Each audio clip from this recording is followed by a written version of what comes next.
The last couple months in this industry have been absolutely crazy. You have GPUs burning, you have delays, you have shortages. We're gonna talk all about that. So let's start off with the 50 series launch. As we all know, it launched on January 30th, the 5080 and 5090. When it launched, they pretty much felt like a unicorn GPU, essentially. There was rumors stating that all of Micro Centers only got 150 units of the 5090s at launch in North America, and around 2,000 GPUs were launched in total in North America between the 5080 and the 5090. Now, to make things worse, there was a shortage, so what this did is actually increase the pricing of the used market for the 40 series GPUs. So 4090s, 4080 Supers were pretty much selling above MSRP on the used side of things because nobody can get an actual new GPU on retail side.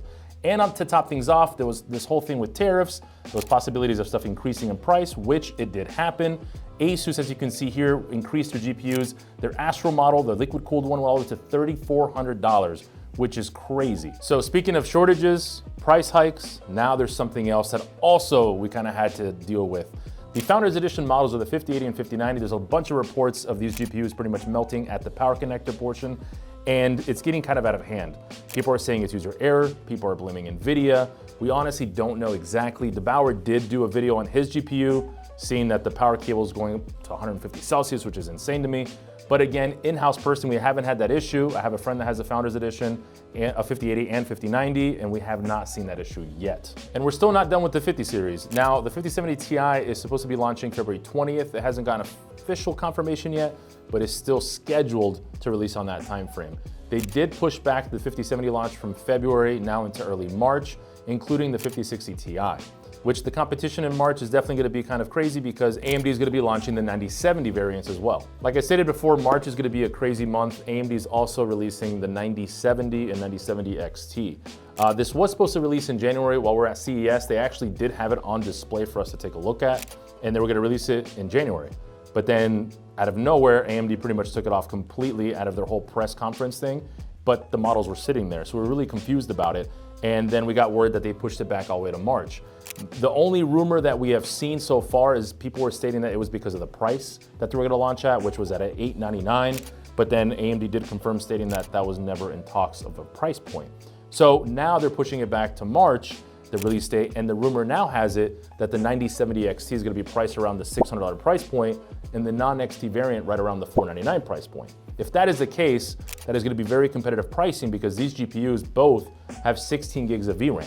So we'll see what Nvidia does as well because they did push back their 5070 for those same reasons. Now March again, like I said, is a big one. So AMD's also gonna be launching their 9900X3D and the 9950X3D. It's been a phenomenal CPU so far.